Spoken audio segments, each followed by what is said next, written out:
Որն է Հայաստանի ամենատնտեսական ճյուղը այսպես կոչված։ Էլի մանրածախ առևտուր, մեքենաների եւ մոտոցիկլետների վերանորոգում։ Արտահանման մեջ պարզում է Հայաստանը արտանում է ոսկի, մի քիչ էլ ադամանտ, հիմնականում հանքարդյունաբերություն, կոնյակ, ծխախոտ, ուր է մեր արդյունաբերական պոտենցիալը, ուր է գովերքած այս իշխանությունների կողմից բարձր տեխնոլոգիական արդյունաբերությունը։ Իսկ այն տնտեսական աճը, որը ցույց են տալիս, պարտքի հետևանք է։ Պարտքը կրկնապատկել են համարյա, այսքան 8 տարվա ընթացքում հասել են 15 միլիարդի, ինչի վրա է ծախսել։ Այդ պարտքի բեռը մենք ենք տանում,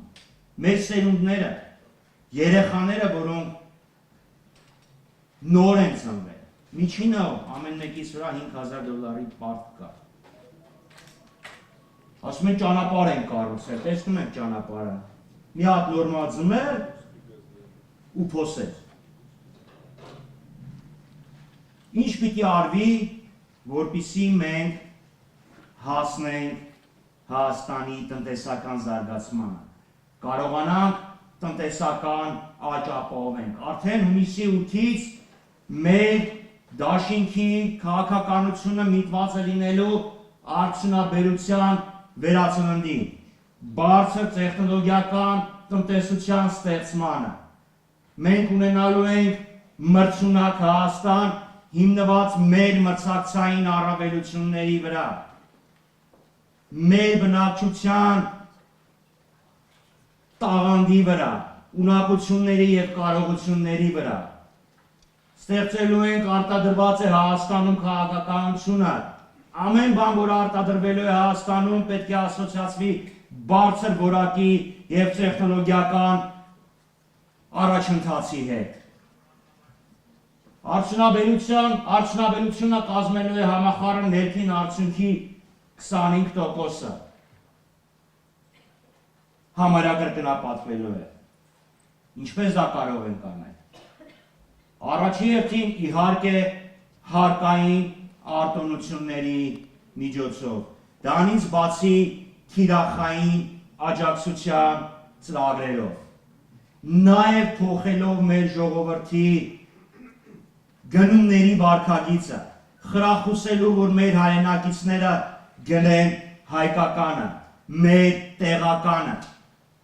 աջակցելով տեղական արտադրողին, ստեղծելով աշխատատեղեր մեր հայրենակիցների համար։ Ասում են բարձր տեխնոլոգիաներ։ Առաջինը բարձր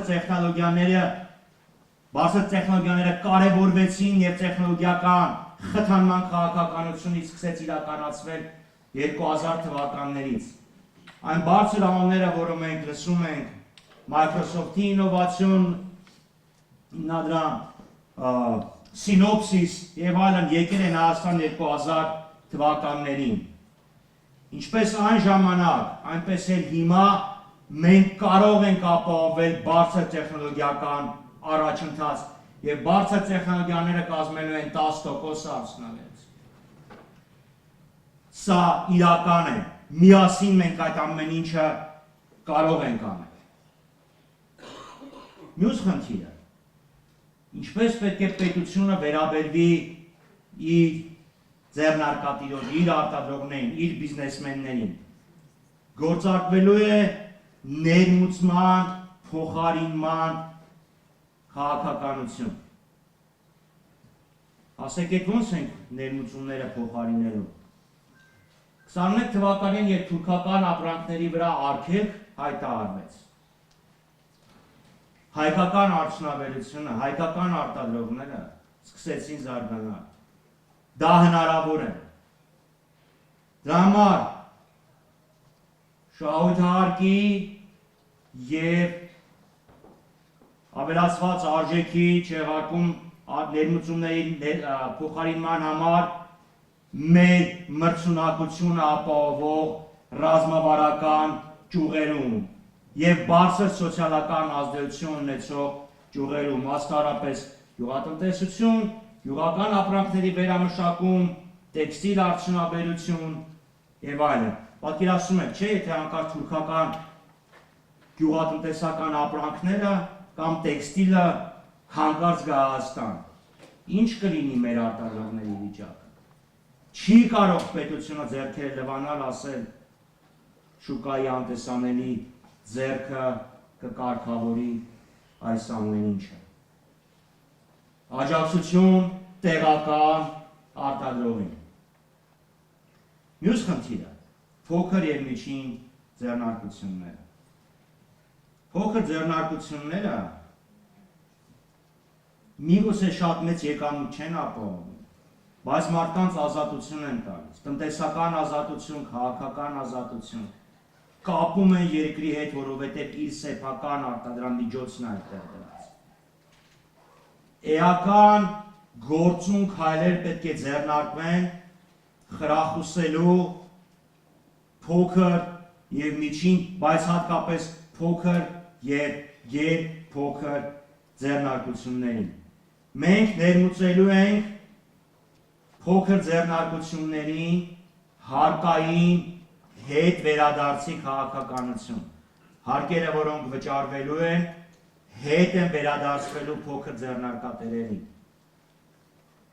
Միջին ձեռնարկությունների հետ ընտրողաբար ելնելով տարածքներից եւ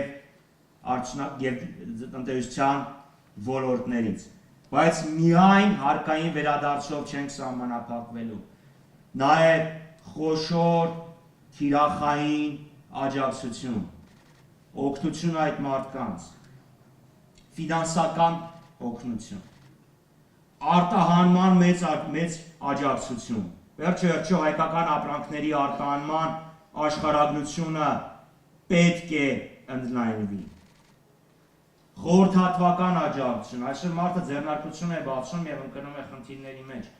մեկը չլինի, որ գնա կարողանա խորհուրդ հարցնել։ Խոսեցի ֆինանսավորման մասին։ Իշխանություններն ասում են ֆինանսական համակարգը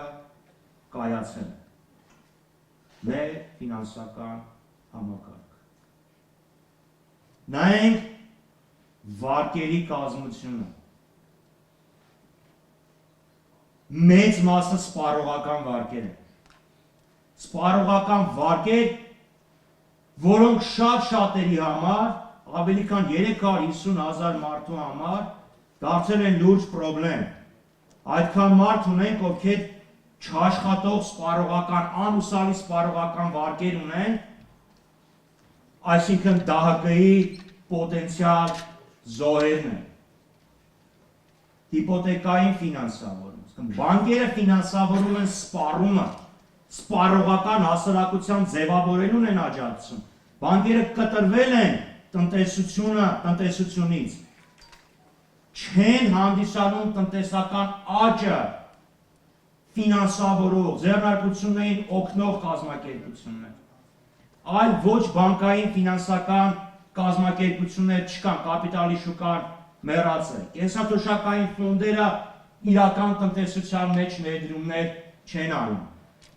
Մենք ստեղծելու ենք պայմաններ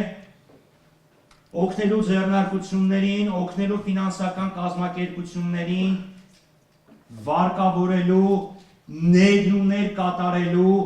իրական տնտեսության մեջ։ Գործարկվելու է բազմամակարդակ ներդրումային ֆոնդ խոշոր ենթակառուցվածքային ծրագրերի իրականացման համար, ոչ թե մի փոքր ճանապարհ ասֆալտապատելու համար, որ գնում են թանկ վարկեր են վերցնում։ Կան այդ ներքին ռեսուրսները եւ կարող են դա անել։ Մյուս խնդիրը սև ցուցակները։ Իրականացնենք ցածր եւ միջին ռիսկայնության վարկունակության բնութագրիչների վերանայում։ Մարդը չի կարող մի քանի տարի առաջ մի քանի ուշացնել վարկը եւ հանկարծ հայտնվել սև ցուցակում եւ գնալ վաշխառուների մոտ թանկ փող խնդրելու համար։ Այս ամեն ինչը պետք է փոխվի։ Մյուս խնդիրը Հայաստանը գեղեցիկ երկիր է, հրաշք երկիր է։ Մինչև Ամասիայից հասնում ես Մեղրի, ռելիեֆն է փոխվում, բնությունն է փոխվում, մարդկանց կենցաղն է փոխվում, ավանդույթներն են փոխվում։ Այդ ամեն ինչը զբոսաշրջիկների համար իրական հետաքրքրություն է ներկայացնում։ Զբոսաշրջությունը խթանում է փոքր եւ միջին բիզնեսը, տեղական զարգացումն է ապահովում։ Թիրախը լինելու է 5 միլիոն զբոսաշրջիկ։ Երբ ես ասում եմ զբոսաշրջիկ, եսի նկատի ունեմ մարդիկ, ովքեր գալու են Հայաստան զբոսանքի։ Կյանքը վայելելու, այլ ոչ թե առաքիչ աշխատելու։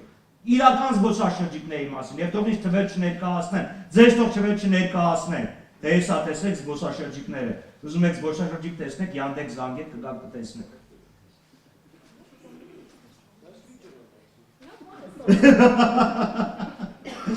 Մյուս խնդիրը պետական պարտքը։ Ձերայնակիցներ, իհարկե մենք հասկանում ենք, որ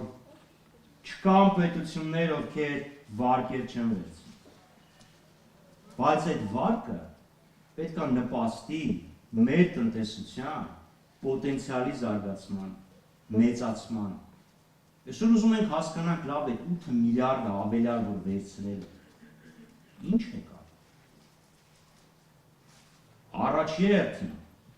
վարկային աուդիտ ենք անում։ Ամեն ցենտը, որը որպես վարկ ներգրավվել է, գնահատելում է։ Ինչի վրա է դա ծախսել։ Դա ծախսվել է պետության զարգացման համար, թե այլ խնդիրների համար։ Վարկերը պետք է ներգրավվել, բայց խելամիտ, մտածված։ Այլ ոչ թե ասել, դե տեսեք, հարքնա հարաբերությունը։ Վարկերը տալիս ես, անկախ ամեն ինչից, իսկ խնան, գոնե մենք տեսնում ենք նվազման միտում ունի։